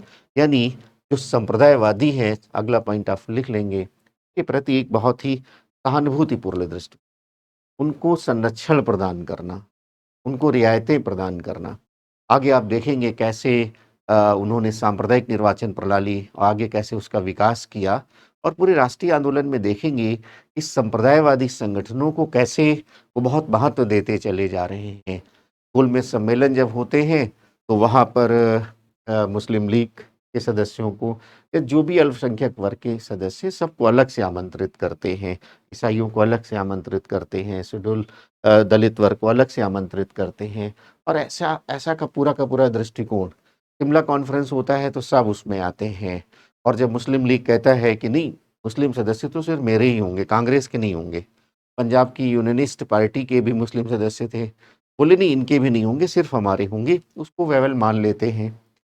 तो इस प्रकार का बहुत सहानुभूति, इस प्रकार का संरक्षण, इस प्रकार की रियायतें उनको दी जा रही हैं, तो तमाम पॉइंट एक रणनीति के तहत वो अपना काम कर रहे हैं। 6-7 पॉइंटों को आप यहाँ पर जिनकी चर्चा किया है, तो रोक-रोक करके कौन-कौन सी बातों का उल्लेख हमने किया है, कैसे वो रणनीति बनाते हैं, अलग सामाजिक पहचान का दर्जा, अलग राजनीतिक पहचान का दर्जा। कोई व्यक्ति जाता है अल्पसंख्यक संगठन को लेकर के तुरंत उसको प्रवक्ता के रूप में मानना, संप्रदायवादियों के प्रति संरक्षण का दृष्टिकोण, उनको रियायत देने का दृष्टिकोण एंड सो ऑन, सारे पॉइंट को आप लिखेंगे। तो इस तरह से ये जो ब्रिटिशकालीन नीति है, डिवाइड एंड रूल, इससे क्या होता है कि भारत में संप्रदायवाद का विकास तेजी से आगे बढ़ता है। सांप्रदायिक निर्वाचन प्रणाली जब आती है 1909 के अधिनियम में, तो गांधी जी कहते हैं कि इसने तो हमारा पूरा सत्यानाश कर दिया। और आपको अभी हमने पहले डिस्कस किया है टॉपिक की शुरुआत में, संप्रदायवाद एवं उसका परिणाम भारत विभाजन।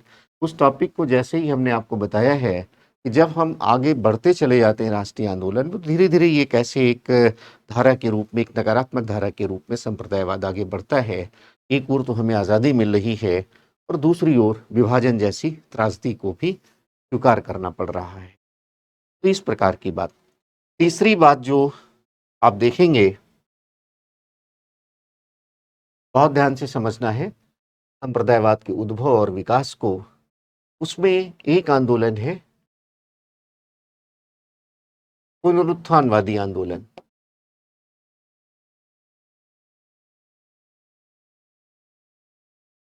अब ये पुनरुत्थान क्या है, यानी पुनः उत्थान। कोई वस्तु पहले थी, बीच में पतन, बाद में उसका उत्थान। तो ये है क्या, इसको भी थोड़ा सा समझने की आवश्यकता है। राष्ट्रीय आंदोलन के दौरान जो उग्रवादी नेतागणों की, जहाँ जो हमने उग्रवाद में चर्चा किया है, बाल, पाल, लाल, बाल गंगाधर तिलक, विपिन चंद्र पाल, लाला लाजपत राय, तो इन्होंने लोगों को एकजुट करने के लिए, सामूहिकरण करने के लिए, लोगों में राष्ट्रीय चेतना को जागृत करने के लिए इन्होंने धर्म का सहारा लिया, धार्मिक प्रतीकों का सहारा लिया, धार्मिक संस्कारों का सहारा लिया। जैसे आपने देखा कि बाल गंगाधर तिलक ने गणेश पूजा पर बल दिया और शिवाजी को एक नायक के रूप में उन्होंने दिखाया।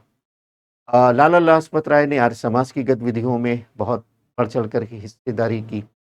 आगे आप देखेंगे कैसे काली पूजा, अरविंद घोष कोलकाता में, भारत माता की जय, इस प्रकार की बात। बहुत जगह पर जब आंदोलन हो रहा है तो कहीं गंगा की सौगंध की बात हो रही है, कहीं गड्ढे खोद करके पानी भर करके उसको गंगा जल मान करके शपथ हो रही है। इस प्रकार की क्रियाएं हो रही हैं। तो इसका उद्देश्य बहुत मेरे हिसाब से बहुत राष्ट्रीय उद्देश्य था। ज़्यादातर एक धर्म को मानने वाले थे तो उनको एकजुट करना। लेकिन हुआ क्या कि इस अच्छे प्रयास का भी जो संप्रदायवादी विचारधारा रखते थे, उसको नकारात्मक ढंग से उसकी व्याख्या करते हैं। अब ये तो है ही कि अगर धार्मिक प्रतीकों का प्रयोग होगा तो सीमाएं तो होंगी। भारत जैसे विविधतापूर्ण समाज में उसकी सीमाएं होंगी। अनेक धर्मों के लोग हैं। अब दूसरे धर्मों के लोग वहां आना पसंद नहीं करेंगे। उद्देश्य तो धार्मिक है, लेकिन यहाँ भाषणबाजी हो रही है और उस भाषण के माध्यम से राजनीतिक मुद्दों की चर्चा की जा रही है, राजनीतिक उद्देश्यों की बात की जा रही है। तो समूहीकरण करने के लिए लोगों के लिए धर्म का सहारा लिया गया। आज भी आप देखते हैं धर्म का एक ऐसा प्रभाव होता है, व्यक्ति के जीवन से ऐसा जुड़ाव होता है कि धर्म को आधार बना करके कैसे बड़ी संख्या में लोग एकत्रित हो जाते हैं कि अन्य प्रकार के वर्ग, राजनेता वर्ग भी सामान्य रूप से इतना नहीं इकट्ठा कर पाते। सामान्य रूप से जो धार्मिक नेतृत्व इस प्रकार का जलसा जुलूस या अपने आयोजन कर पाते हैं, उसको आप देख सकते हैं। लेकिन इसका उद्देश्य कहीं भी इस तरह से नहीं था कि वो संप्रदायवादी दृष्टिकोण था। इसका उद्देश्य सिर्फ यही था कि धार्मिक आयोजन करके, धार्मिक प्रतीकों का सहारा लेकर के, धर्म का सहारा लेकर के राष्ट्रीय मूल्यों को जागृत करना, राष्ट्रीय जो चेतना है उसको जागृत करना, राजनीतिक बातें कर करके, राजनीतिक जागरण हो लोगों में, इस तरह की बातें हो रही। लेकिन धार्मिक हुआ क्या कि धार्मिक जब प्रतीकों का सहारा लिया गया, धर्म का सहारा लिया गया, तो तमाम ऐसे जो नकारात्मक विचारधारा वाले लोग हैं, उन्होंने इसको नकारात्मक ढंग से व्याख्यायित करना शुरू किया। क्योंकि सीमाएँ थी, सभी लोग तो इसमें आ नहीं सकते थे, विभिन्न धर्मों के लोग हैं, वो अलग रहेंगे और जब अलग रहेंगे, तो इसकी नकारात्मक व्याख्या शुरू कर देते हैं, संप्रदायवादी व्याख्या शुरू कर देते हैं और जिससे संप्रदायवाद को बढ़ावा मिलता है। तो इस प्रकार से पुनरुत्थानवादी जो आंदोलन हो रहा है, बातें हो रही हैं, उसका भी प्रभाव पड़ता है उसका भी प्रभाव पड़ता है संप्रदायवाद के विकास में। अब यहाँ पर देखेंगे इस प्रकार का दृष्टिकोण, आगे गांधी जी का भी जब अध्ययन करेंगे, हम लोग भारत विभाजन की बात करेंगे, गांधी जी राम राज्य की जब बात करते हैं तो इसकी भी नकारात्मक व्याख्या।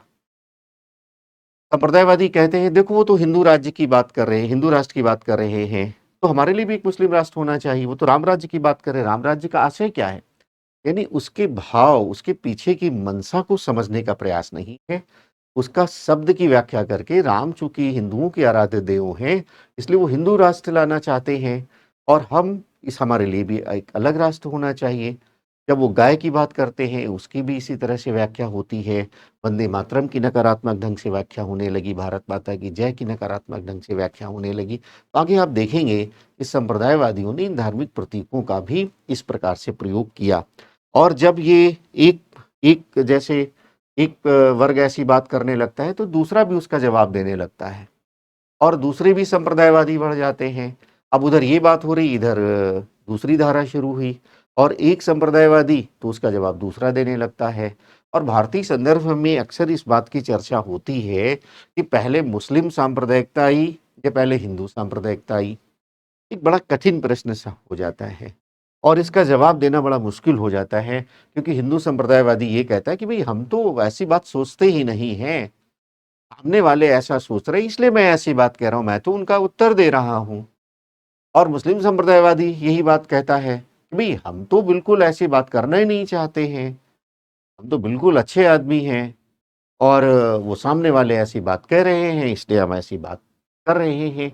आरोप प्रत्यारोप है, इसका उत्तर निकालना बड़ा कठिन हो जाता है, कठिन प्रश्न है। एक इतिहासकार ने कहा है कि इसका उत्तर निकालना लगभग उस तरह की बात है कि पहले मुर्गी या पहले अंडा ऐसा प्रश्न है, सामान्य रूप से इसका उत्तर देना बड़ा मुश्किल हो जाता है। तो उसी प्रकार से संप्रदायवादियों के संदर्भ में है। कुल मिलाकर के इस प्रकार का दृष्टिकोण उस नकारात्मक विचारधारा को आगे बढ़ाती है। अब अगली बात जो आप लिखेंगे वो लिखेंगे बहुत ही महत्वपूर्ण है, हिस्टोरियोग्राफी से जुड़ी हुई है, इतिहास लेखन। इतिहास लेखन इस प्रकार से किया जा रहा है जिससे सांप्रदायिक दृष्टिकोण बढ़ रहा है। अब जैसे आप देखिए इतिहास लेखन की एक सांप्रदायिक व्याख्या आप ऐसा लिख सकते, सांप्रदायिक व्याख्या।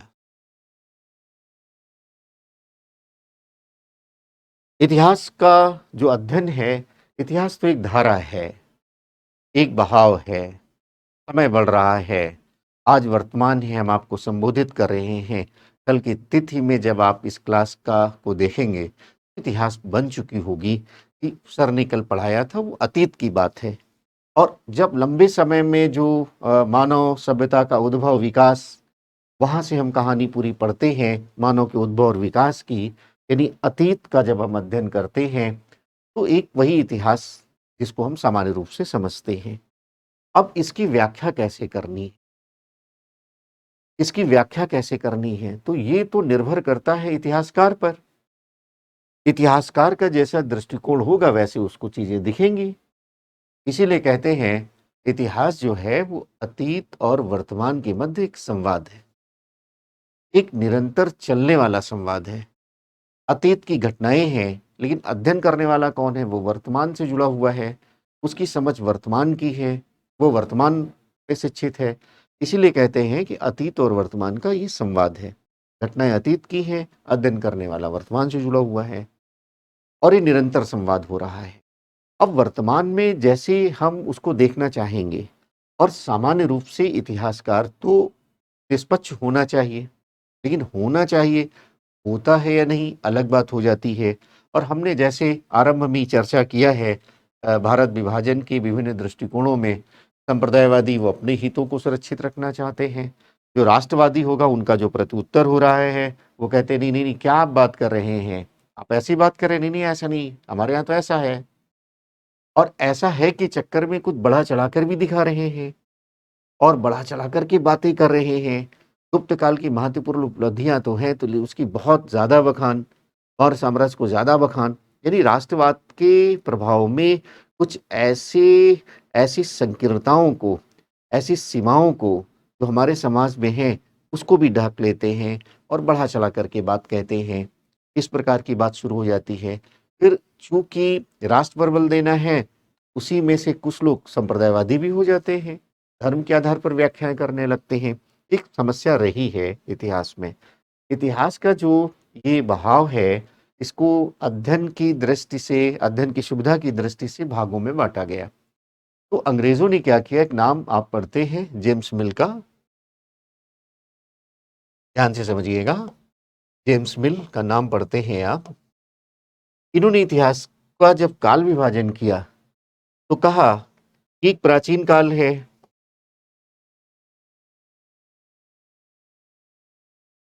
एक मध्यकाल है और एक आधुनिक काल, जैसे हम लोग पढ़ते हैं। तो जेम्स मिल ने कहा, ये जो प्राचीन काल है भारतीय संदर्भ में हिंदू काल है और ये जो मध्यकाल है ये मुस्लिम काल है। और ये क्योंकि ब्रिटिश शासन कर रहे हैं तो ब्रिटिश काल है, ईसाई काल हो गया, आप इसको कह सकते हैं। तो इस तरह से व्याख्या कर दी। यानी उन्होंने दिल्ली को केंद्र में रखते हुए, दिल्ली में जिन्होंने शासन किया उसको ध्यान में रखते हुए इस प्रकार की बात कर दी उन्होंने। ये प्राचीन काल है, हिंदू काल है और ये मध्यकाल है। ऐसा भी दिखाया कि मध्यकाल के जो शासक है, चूंकि उनको डिवाइड एंड रूल को आगे बढ़ाना है, समाज को कैसे तोड़ना है, कि भाई हिंदू काल है, इन्होंने जबरदस्ती कब्जा कर लिया मुसलमानों ने और कब्जा करके यहाँ पर कत्लेआम किया, मारपीट किया, लूटा लोगों को, बहुत कट्टर हैं ये और ऐसे अत्याचार किया, अन्याय किया। कुछ घटनाएं अवश्य हुई इतिहास में, मध्यकाल का इतिहास आप देखिए। लेकिन शासकों ने बहुत सारी कल्याणकारी योजनाएं भी हैं। किसी भी बात के दो पक्ष होते हैं और अच्छा लेखन तो वही है ना, कि अगर कहीं सीमाएं हैं उनकी भी चर्चा करें, लेकिन कहीं अगर सकारात्मक बिंदु हैं, अच्छे कार्य भी हैं, उसकी भी चर्चा होनी चाहिए। इतिहासकार को तो निष्पक्ष होना चाहिए। लेकिन जब पहले से ही हमारा दृष्टिकोण निश्चित है कि हम इस बात को आगे बढ़ाएंगे, इस दृष्टिकोण से आगे बढ़ाएंगे, अपने अपने ब्रितानी हितों को हमको सुरक्षित रखना है, तो आप अपने हितों के अनुसार उसकी व्याख्या करेंगे। और इस तरह से हुआ क्या, इतिहास की गलत व्याख्या कर देने से तमाम गलत धारणाएं पैदा हो गई। एक वर्ग को लगने लगा कि नहीं, हमारा तो बहुत लंबे समय से शोषण हो रहा है, अन्याय हो रहा है, ऐसा लगने लगा। बल्कि आप जानते हैं कि प्राचीन काल में कोई हिंदू काल जैसा नहीं है। वहाँ भी बहुत सारे संप्रदाय, बहुत सारे मत। अब ये आप मौर्य काल को पढ़िए, आप उसके पहले वैदिक काल को आप देख लीजिए, आप मौर्योत्तर काल को देख लीजिए, कुषाण काल को देख लीजिए। अगर ये हिंदू काल है तो मंदिर क्यों नहीं बने, बहुत सारे स्तूप क्यों आ गए, बौद्ध विहार क्यों आ गए, जैन विहार कैसे आ गए, ऐसा बहुत सारे आजीवक नास्तिक संप्रदाय भी आपको दिखाई पड़ेंगे। 600 बीसी के आसपास में आकर के लगभग 362 नास्तिक संप्रदाय मिलते टोटल, और उसमें से कुछ बहुत ही लोकप्रिय थे जिनकी चर्चा हम आजीवक वगैरह के रूप में करते हैं, वहां पर आपने देखा हो। मध्यकाल में भी आप अगर पूरे भारत के नक्शे को देखें तो मोहम्मद तुगलक और औरंगजेब के काल को देखेंगे, बड़ा भाग उनके अंडर में थोड़े समय के लिए आया है, लेकिन अन्य धर्मों के लोग भी शासन कर रहे हैं विभिन्न क्षेत्रों में, उसको आप देखिए। पूरे के पूरे मध्यकाल को मुस्लिम काल कह देना, पूरे पूरे प्राचीन काल को हिंदू काल कह देना, यह इतिहास की सांप्रदायिक व्याख्या है। और इस प्रकार से जो व्याख्या की गई है उसके परिणाम स्वरूप भी संप्रदायवादियों को बहुत बल मिल रहा है और संप्रदायवाद आगे बढ़ रहा है।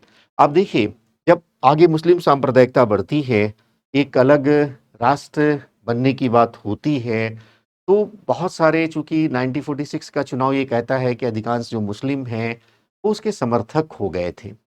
37 के चुनाव में मुस्लिम लीग को अपने अस्तित्व का संकट था, वो 492 में I think near near about 100 के आसपास में 102 या 3 सीटें उन्होंने जीती थी।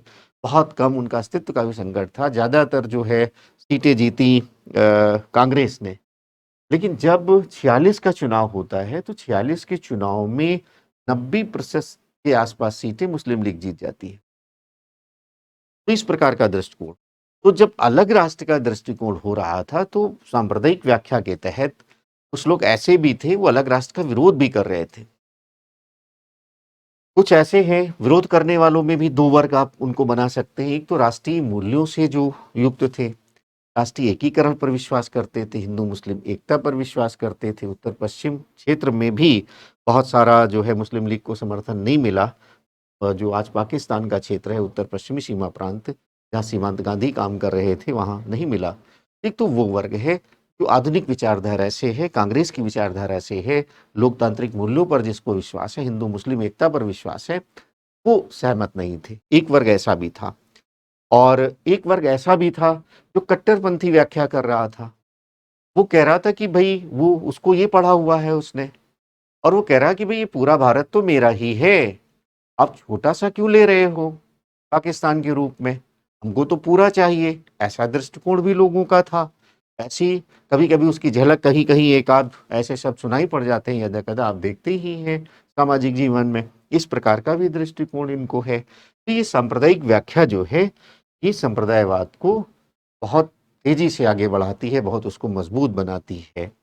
तो इस प्रकार से आप देखें कि राष्ट्रवाद के इस टॉपिक में हम लोगों ने राष्ट्रवाद संप्रदायवाद के इस टॉपिक में संप्रदायवाद क्या है, संप्रदायवाद के उद्भव के कारण क्या है, इसको हम लोगों ने विस्तार से समझ लिया है। सारे कारणों को बहुत ध्यान से सुनना है, नोटबुक पर एक एक पॉइंट करके लिखना है, अपने सरल सहज भाषा में अपने नोट्स बना लीजिए। अच्छे नंबर पाने के लिए आपको किसी बुकिश लैंग्वेज की ज़रूरत नहीं है। जिस भाषा में हम बातचीत आपसे कर रहे हैं उसी भाषा में सब नोट्स बनाते चले जाइए, और फिर कैसे लेखन के लिए उनका इस्तेमाल करना है अलग से हम चर्चा करेंगे। अब हम लोग बातचीत करेंगे संप्रदायवाद का विकास। जो अलग अलग पहलू लिया था उसमें हम संप्रदायवाद के विकास की बात करें।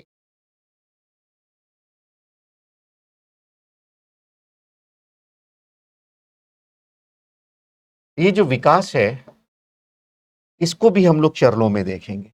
इसको भी हम लोग चरणों में बताया है। आइडियोलॉजी है और कोई भी विचारधारा आती है, संप्रदायवाद जैसी विचारधारा ये जो स्टेप में आ रही है, पहले चरण में आदमी कुछ अलग ढंग से सोचता है, दूसरे चरण में ऐसी बात आती है, और जब ये सोचने लगता है कि हमारा अपना धर्म है, हमारे अपने हित हैं, सामाजिक हित हैं, राजनीतिक हित हैं, धार्मिक हित हैं, अन्य प्रकार के हित हैं, और ये दूसरे धर्मों से अलग हैं और विरोधी भी हैं। तो जैसे ही दूसरा धर्म वाला सामने आता है, उसके लिए अगर कोई सामाजिक कार्य, शैक्षणिक कार्य, आर्थिक कार्य, राजनीतिक कोई उसको व्यवस्था देने की कोशिश होगी, तो उसको खट से खराब लगेगा कि नहीं ये तो हमारे विरोध में है, ये तो विरोधी है, और वह व्यक्ति सांप्रदायिक हो जाता है। इसलिए सांप्रदायिकता का संबंध, सांप्रदायिकता ऐसी नहीं है, संप्रदायवाद ऐसा नहीं है कि कोई आपने इसको इसका चोला पहन लिया, ऐसी बात नहीं है। यह एक विचारधारा है। आधुनिक रूप से जैसे बहुत पढ़ा लिखा आदमी भी है, उसकी भी आइडियोलॉजी सांप्रदायिक हो सकती है। और हो सकता है कि तिलक लगाने वाला हो या टोपी पहनने वाला हो जो अपने धार्मिक वेशभूषा में है, हो सकता है वो लिबरल हो, अपने धर्म को मानने वाला वो आचरण कर रहा है, विचारधारा में हो सकता है वह मानवीय दृष्टिकोण लगता हो सकता है। क्या सामान्य रूप से ऐसा होता ही है, जहाँ तक मुझे इस जीवन का सामान्य रूप से ऐसा ही होता है। बहुत सहिष्णु दृष्टिकोण लगते हैं, बहुत सहिष्णुता का भाव रहता है दूसरों के प्रति में। लेकिन अगर आपने अच्छे वेशभूषा भी पहने हैं, आप दूसरे धर्मों के प्रति उस तरह से आइडियोलॉजी रखते हैं, तो आप सांप्रदायिक व्यक्ति हो जाते हैं, यही संप्रदायवाद। तो इसके विकास को समझना है। अगर आप आरंभ से देखें, बहुत ध्यान से समझना है इसके विकास को। अगर आप आरंभ से देखें, आरंभ से मतलब ये हुआ कि आप 19वीं शताब्दी 1880 70-80 की बात कर लीजिए। 19वीं शताब्दी 19वीं शताब्दी का जो उत्तरार्ध है वहां से आप देख सकते हैं लेटर फेज जो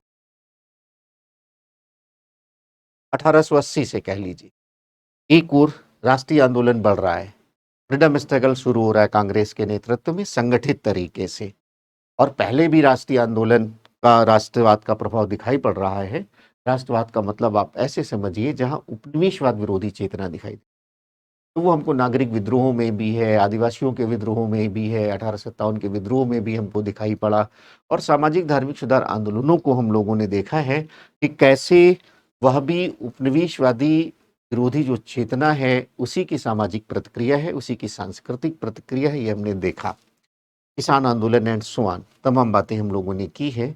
तो ये 19वीं शताब्दी का जो उत्तरार्ध है यहाँ से शुरू होता है, और स्पष्ट रूप से आपको सर सैयद अहमद खां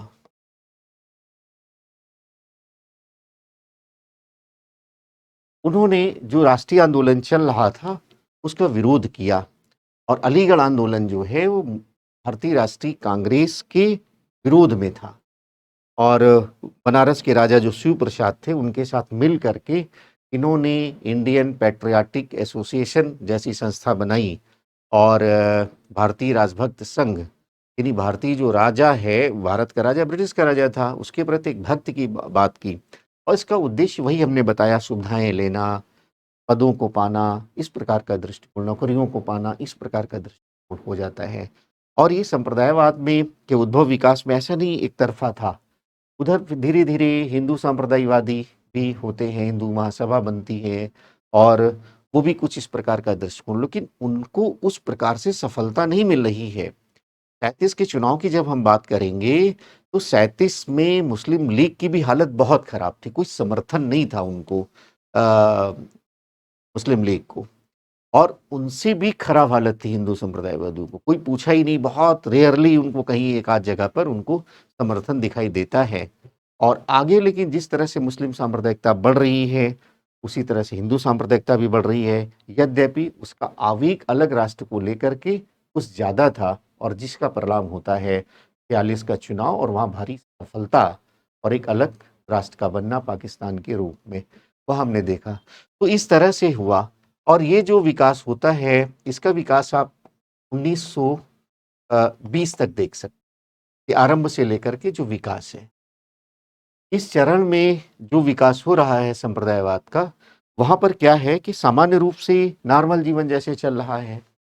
अब वहां पर लोग अपने को राष्ट्रवादी नहीं कहला रहे हैं, कुछ सांप्रदायवादी व्यक्ति कह रहे हैं राष्ट्रीयतावादी हिंदू, राष्ट्रीयतावादी मुस्लिम, हम हिंदू हैं राष्ट्रीयतावादी हैं, मुस्लिम है राष्ट्रीयतावादी, इस प्रकार की बात, यानी अपने धार्मिक पहचान को भी उससे जोड़ रहे हैं। तो इस पहले चरण को कह दिया जाता है राष्ट्रीयतावादी सांप्रदायिकता। पहले चरण को क्या कहेंगे आप? राष्ट्रीयतावादी सांप्रदायिकता। यानी सांप्रदायिकता आ चुकी है, लेकिन अभी भी जो राष्ट्र का तत्व है, राष्ट्र का तत्व है उसमें सब एकीकरण है, कोई लेकिन अपनी अपनी बात कह रहे हैं कि भाई हम राष्ट्रवादी हैं, हमें राष्ट्र से प्रेम है, लेकिन हम हिंदू राष्ट्रवादी हैं, मुस्लिम राष्ट्रवादी, इस तरह की बात, हम राष्ट्रवादी सिख हैं, इस प्रकार की बातचीत हो रही यहाँ पर। अब इसके बाद 1920 के दशक से आपने देखा खिलाफत आंदोलन कैसे आता, सहयोग आंदोलन कैसे आता, हिंदू मुस्लिम एकता की कैसे बात हो रही है, ये सब चल रहा है, कांग्रेस मुस्लिम लीग में बातचीत हो रही है 1916 के अधिवेशन में, तो ये सब घटनाएं हो रही हैं। लेकिन हुआ क्या कि उस समय कुछ दंगे फसाद भी दिखाई दे रहे हैं, और वहां से लेकर के आगे आगे जैसे जैसे चीजें बढ़ रही हैं तो वैसे वैसी सांप्रदायिकता भी बढ़ रही। और लेकिन ये सांप्रदायिकता में क्या था कि लोग अपने धार्मिक हितों पर, अपने विशिष्ट हितों पर बल दे रहे हैं। मुस्लिम लीग अपनी मांगे आपने देखा कैसे मांगे कर रही है, दूसरे संगठन भी कैसे मांगे कर रहे हैं। आगे स्वराजवादियों का जब विकास होता है तो एक धर्म मदन मोहन मालवीय के नेतृत्व में धर्म के आधार पर अलग हो जाता है, वो भी सरकार से समझौतावादी दृष्टिकोण अपना करके सुविधाएं प्राप्त करना चाहते हैं। तो अपने विशिष्ट हितों पर बहुत बल है, और विशिष्ट हितों पर बल है, लेकिन अभी भी इनको सामान्य रूप से जो प्रजातांत्रिक विचार हैं, सामान्य रूप से जो उदारवादी विचार हैं, मानववादी विचार है, अभी भी उन पर विश्वास है, राष्ट्रीयता पर विश्वास है। तो अभी भी अपने-अपने हितों पर तो बहुत बल है, बहुत ध्यान से समझिएगा। लेकिन वो साथ-साथ जो राष्ट्रवाद है, जो उदारवाद है, प्रजातंत्र है, उस पर भी वो विश्वास रखते हैं। और अभी भी ऐसा नहीं कि अलग-अलग हो जाएगा या अलगाववादी कोई ऐसी बात है, बातें हो रही हैं, लेकिन उस प्रकार का विकास नहीं हो पाया है। यानी तमाम मतभेदों के बाद आप ऐसा लिखिए कि विशिष्ट धार्मिक हितों पर बल, विशिष्ट धार्मिक हितों पर बल। और कभी-कभी टकराहट दिखाई पड़ रही है, टकराहट, सांप्रदायिक दंगों वगैरह की बात आमने-सामने हो जा रहे हैं धर्म के आधार पर, इस तरह की स्थितियाँ पैदा हो गई हैं। लेकिन अभी भी सामान्य रूप से जो संप्रदायवादी हैं, आप लिख सकते हैं, वो प्रजातंत्र पर विश्वास कर रहे हैं, उदारवाद पर विश्वास कर रहे हैं, मानववाद पर विश्वास कर रहे हैं, राष्ट्रवाद पर विश्वास कर रहे हैं। और एक जो राष्ट्रवादी ढांचा है, उसमें सबको अभी भी एकजुट किया जा सकता है। अभी भी इस प्रकार का इस प्रकार की स्थिति बनाई जा सकती है। ये जो 1920 से लेकर के सांप्रदायवाद का जो रूप दिखाई पड़ रहा है, इस सामान्य रूप से 1937 के चुनाव तक दिखाई पड़ रहा है। तो दूसरा जो चरण है, वो 1937 तक है। इसमें आप 1920 से 37 तक लिख सकते हैं। 37 के बाद एक नया रूप है, जिसकी चर्चा अभी हम करेंगे। इसको आप कह सकते हैं उदारवादी, उदारवादी या नरमपंथी सांप्रदायिकता। पहले चरण में आपने क्या किया? राष्ट्रवादी सांप्रदायिकता की बात आपने की। दूसरे चरण में आपने क्या किया? दूसरे चरण में आपने उदारवादी नरमपंथी सांप्रदायिकता की बात थी। 37 का चुनाव होता है और इस चुनाव में मुस्लिम लीग की भारी पराजय, मुस्लिम लीग की पराजय और जो हिंदू संप्रदायवादी हैं उनकी घोर पराजय, उनकी स्थिति और खराब थी। अब यहाँ पर बहुत ध्यान से समझिए, ये जो 37 तक है और आगे आप 47 में आप देख रहे हैं, 47 में कैसे विभाजन हो जाता है इसके परिणाम स्वरूप, वहां तक देखिए कैसे विकास हो रहा है। 37 के चुनाव में जब मुस्लिम लीग को सफलता नहीं मिल पाती है, तो ये भय एवं घृणा की राजनीति करते हैं। भय एवं घृणा की राजनीति कि हमारा धर्म खतरे में है, मुस्लिम खतरे में है।